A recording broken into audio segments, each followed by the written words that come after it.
UJP 고고고! 종필아! 커즈! 가자.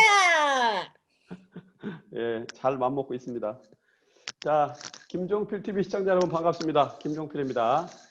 지금부터 내일신문의 창으로 본 세상 읽기 방송 시작하겠습니다. 자, 일면 기사와 내일신문의 실온 칼럼으로 세상의 흐름, 또 이슈를 정리해 드리도록 하겠습니다. 오늘은 일면 기사 엄선은 이명한 책임 PD, 예, 우리 내일신문의 이명한 기자가 맡아서 하고요. 또 실온 칼럼은 강민서 원장이 여러분께 정리해서 공유하겠습니다. 일단 일면 기사는 이제 세 꼭지를 뽑았습니다. 근데 이제 10월 7일자 일면 기사인데요. 내일신문 정책팀의 전호성 기자, 그다음에 이재걸 기자가 코로나 감염증 관련된 기사입니다. 코로나블루 제목은 이겁니다. 코로나블루 극단적 선택 학생 늘었다. 그러니까 내일신문이 이제 2020년 시도별 학생 죄송합니다. 2020년 이제 내일신문 입수한 자료인데요. 시도별 학생 극단적 선택 현황이라고 하는 자료를 가지고 기사를 출고한 겁니다. 근데 이제 보통 6월 감염증 피크인 그 6월, 7월에 더 증가가 됐다. 뭐 이런 맥락의 내용이고요. 특히 이제 극단적 선택을 한 학생들이 수도권에 많이 몰려 있고, 약간 특기할 만하게 본다면 17개 시도교육청 중에서 대전시 교육청만 극단적 선택을 한 학생이 한 명도 나오지 않았다고 합니다. 대단히 안타까운 뉴스인데요. 이 내용을 들여다보면 원인은 뭐 사회 양극화나 이제 가정 돌봄 부담 등이 원인인 걸로 이렇게 분석을 한 내용이고요. 두 번째는 이제 삼성전자가 2분기 연속으로 실적이 좋았다. 깜짝 실적을 10월 8일자 산업팀 고성수 기자가 출고한 기사입니다. 예, 뭐 어쨌든 코로나19 영향을 뚫고 2분기 연속으로 깜짝으로 좋은 실적을 냈다. 영업이익이 12조 3천억 원에 이른다. 뭐 이런 거고요. 다음에 트럼프 미 대통령이 이 경기 부양책 관련해서 민주당과 협상을 중단했다. 이 내용을 가지고 우리 이명한 기자가 여러분들께 친절하게 설명해 드리겠습니다. 이명한 기자 갑시다. 네.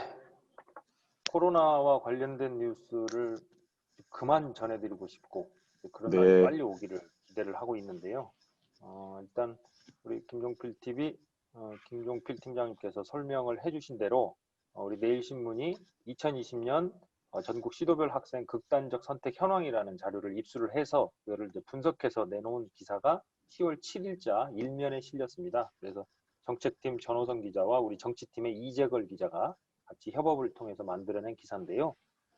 말씀드린 대로 학년 초인 3, 4월 달에는 이 극단적 선택을 한 학생이 21명이었어요. 전국적으로. 근데 6월과 7월 사이에 37명으로 늘어났다는 겁니다.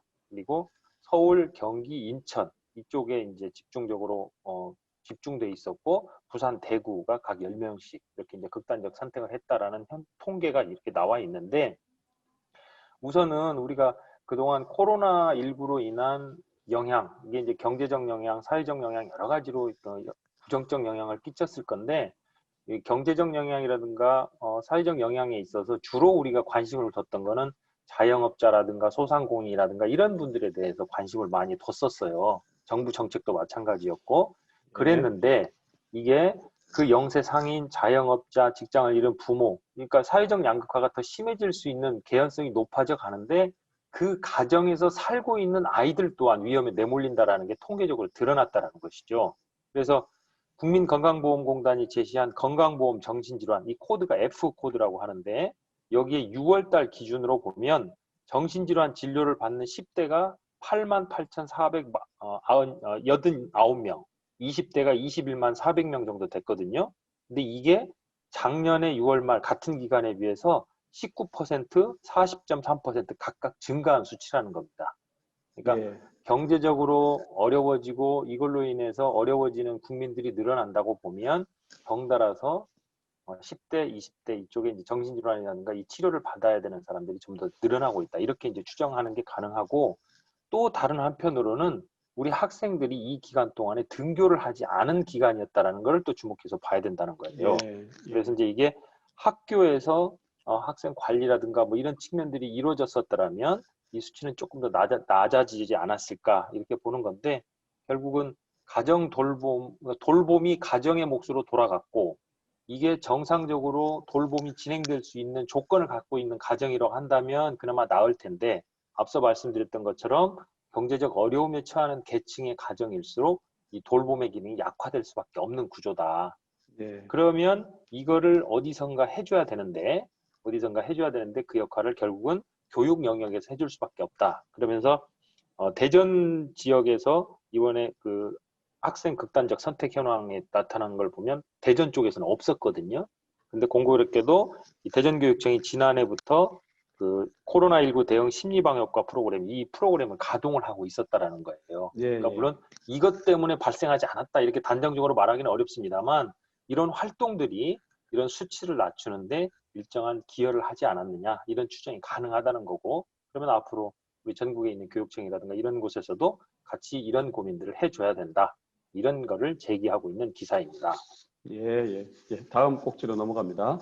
그 다음에 이제 삼성전자가 2분기 연속 깜짝 실적을 냈다라는 기사인데, 10월 8일 날 우리 산업팀의 고성수 기자가 출고한 기사입니다. 그래서 영업이익을 12조 3천억 원 정도 냈다. 그러니까 코로나19의 영향으로 전 세계적으로 경제 자체가 침체기에 들어갔고, OECD 같은 경우에도 경제 성장률을 전 세계적으로 주요 국가들이 다 마이너스를 큰 두 자릿수 이상으로 보고 있고, 우리 한국 같은 경우에는 한 자릿수대, 마이너스 한 자릿수대에 그래도 상위권, 호전, 여러 가지 나라들 중에서도 선전한다, 이제 이런 평가들을 내놨고 예상을 그렇게 해놨는데, 실제로 우리 경제에서 중요한 역할을 하고 있는 삼성전자가 2분기 연속 깜짝 실적을 냈다. 그래서 3분기 영업이익 예상 실적이 12조 3천억 원 정도인데, 이거는 이제 그 전분기에 비해서 50.92%포인트가 늘어난 수치입니다.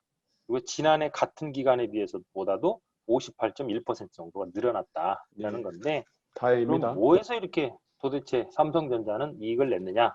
결국은 이제 반도체 사업이겠죠. 그리고 여기에다가 스마트폰하고 가전, 뭐 이런 것들이 호조를 밀고 갔다라는 건데, 거꾸로 이제 대면 활동이 줄어들고 비대면 활동이라든가 온라인 중심으로 활동이 이루어지게 되면 뭐 이것과 관련돼 있는 소비자 가전, 뭐 이런 것들이 이제 같이 늘려나는 것 아니겠습니까? 그래서 이런 측면에서 삼성전자가 이제 이익을 냈다라는 거고, 3분기에서도 4분기에서도 이런 꾸준한 실적들이 예상된다라는 전망 기사를 함께 내놓고 있습니다.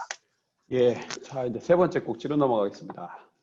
세 번째는 미국 대선과 관련된 내용이에요. 이게 이제 10월 7일자 수요일 날 우리 워싱턴의 한면택 내일신문 특파원이 출고를 한 기사인데, 미국 정부가, 그러니까 트럼프 대통령이 하원을 장악하고 있는 민주당과 경기 부양책 협상을 진행을 해왔었는데 이걸 결국 중단했다는 겁니다.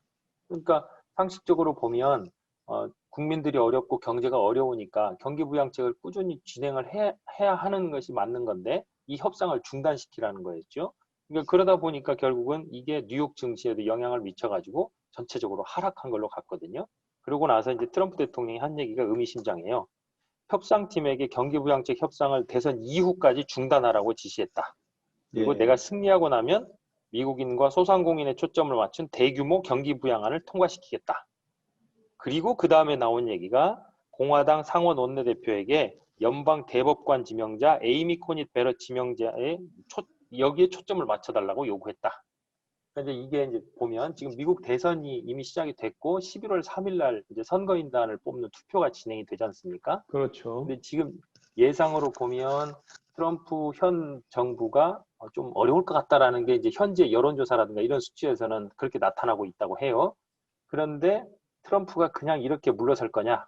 그렇지 않을 거라는 예상들이 많이 나오죠. 그래서 결국 이게 이제 예전 그 부시 대통령이 당선됐던 시절처럼 이게 이제 여론조사 문제, 투표의 공정성 문제를 가지고 진흙탕 싸움으로 몰고 가가지고 결국은 대법원에서 결정할 수 있도록 이 판까지 쭉 끌고 가는 이런 계획들이 있는 것 아니냐, 이런 의구심을 지금 사고 있거든요. 그래서 미국의 연방 대법원이 9명으로 구성이 되어 있는데 그 중에 한 명이 진보적 성향의 린즈버그 대법관이 얼마 전에 사망했고 그 후임자를 지금 보수 성향의 후보자로 트럼프 대통령이 지명을 해놓은 상황이거든요.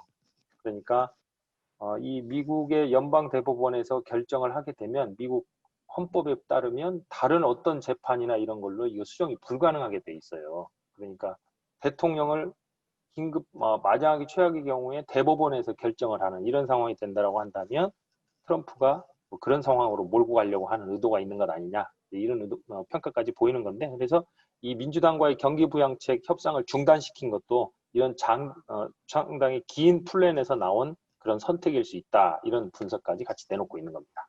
오케이. 예. 자, 우리 이명환 기자 깔끔하게 잘 정리해 줬습니다. 수고 많았습니다. 우리 일면 기사로 세상, 뭐 우리나라뿐만 아니라 전 세계 흐름 또 주요한 이슈 여러분들이 참고하면 좋은 자료들을 여러분께 공유했습니다. 이 내용은 여기서 마치겠습니다.